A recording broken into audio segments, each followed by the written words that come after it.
नमस्कार, आप देख रहे हैं ए न्यूज लाइव चैनल और मैं हूं आपके साथ नीलम मालविया। क्या हो गया, किस संबंध में आपने ज्ञापन दिया है कलेक्टर साहब को?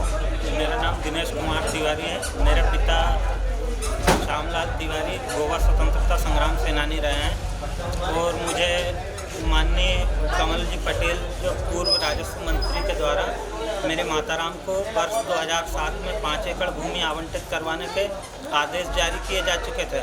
चूँकि स्वतंत्रता संग्राम सेनानी एवं उनकी विधवाओं की सुविधाओं के संदर्भ में जारी किए जा चुके आदेश कभी भी निरर्थक और निष्क्रिय नहीं होते, लेकिन इसके बावजूद भी पिछले 13 वर्षों से न तो हमें ज़मीन दी गई एवं न ही ज़मीन का मूल्य दिया गया।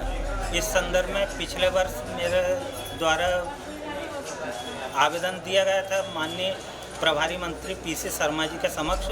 तो यहाँ से माननीय कलेक्टर महोदय के द्वारा भूमि मूल्य की गाइडलाइन प्रभारी मंत्री जी के समक्ष भिजवा दी गई थी, लेकिन उसके बावजूद भी उन्होंने 6 महीनों तक स्वतंत्रता संग्राम सेनानी के परिवार को न भूमि प्रदान की न उसका मूल्य प्रदान किया गया था। इस उपलक्ष्य में मेरे द्वारा 26 जनवरी 2020 को आत्महत्या करने की कोशिश की गई थी टिमरनी कार्यक्रम स्थल प्रांगण में। तो वहाँ पर टीआई के द्वारा मुझे बचा लिया गया। चूँकि उक्त घटना को घटे हुए 1 वर्ष हो चुके हैं, लेकिन उसके बावजूद भी हरदा कलेक्ट्रेट के द्वारा एवं मध्य प्रदेश शासन के द्वारा स्वतंत्रता संग्राम सेनानी के परिवार को न भूमि प्रदान की गई एवं न ही उसका मूल्य प्रदान किया गया। इस संदर्भ में मेरे द्वारा 5 जनवरी 2021 को माननीय कलेक्टर महोदय को ज्ञापन देकर निवेदन किया गया है कि मुझे टिमरनी जिला हरदा मध्य प्रदेश की खसरा नंबर 155/2 की भूमि गौशाला निर्माण हेतु आवंटित करवाने की कृपा करें अथवा उक्त भूमि का बाजार मूल्य प्रदान करवाकर स्वतंत्रता संग्राम सेनानी के परिवार को 13 वर्षों से चली आ रही समस्याओं से मुक्ति प्रदान करवाएं। अन्यथा 26 जनवरी को स्वतंत्रता संग्राम सेनानी के पुत्र को आत्महत्या करने की अनुमति प्रदान करवाने की कृपा करें। और 24 जनवरी से मेरे द्वारा बस स्टैंड टिमरनी के ऊपर भूख हड़ताल का कार्यक्रम किया जाएगा और 26 जनवरी को आत्महत्या की जाएगी। अतः मेरा मध्य प्रदेश शासन से निवेदन है कि शीघ्र अतिशीघ्र मुझे 26 जनवरी के दिन ही प्रत्यक्ष रूप से भूमि अथवा भूमि का बाजार मूल्य प्रदान करवाते हुए 13 वर्षों से चली आ रही इस समस्या का समाधान करवाएं।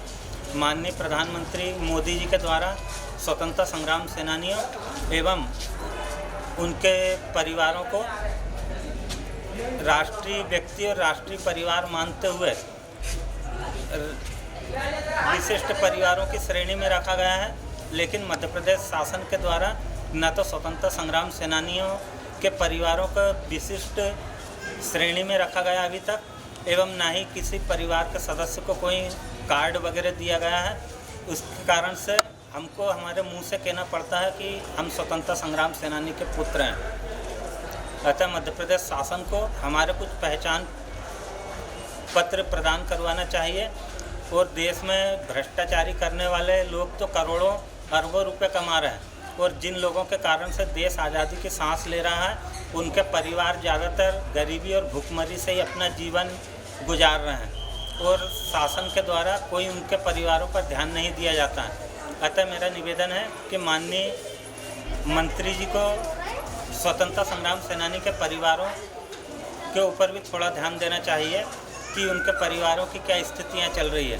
केवल 15 अगस्त और 26 जनवरी के इन 2 दिनों में उनके परिवार के सदस्यों को केवल मंच पे बिठा के माला पिरा देते हैं, बाकी 6 महीने तक अधिकारियों के द्वारा उन्हें किस तरीके से गुजरना पड़ता है उनकी वे ही जानते हैं। अतः स्वतंत्रता संग्राम सेनानी के परिवारों के लिए सरकार को थोड़ा ध्यान देना चाहिए ताकि वे इस तरह से परेशान न होते रहें।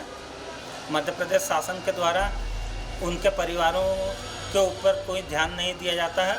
इसके कारण से भ्रष्ट अधिकारी लोग उन्हें उनके वास्तविक और जायज़ अधिकारों की प्राप्ति हेतु ही कई महीनों और वर्षों तक विभागों के चक्कर लगवाते रहते हैं और कई महीनों वर्षों के बाद भी प्रायः बेकार या अधूरे ही रहते हैं।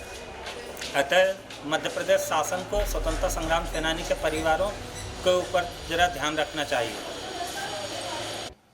मिलते हैं फिर बड़ी खबर के साथ, तब तक बने रहिए हमारे साथ ए न्यूज़ लाइव चैनल पर। खबर हमारी, फैसला आपका।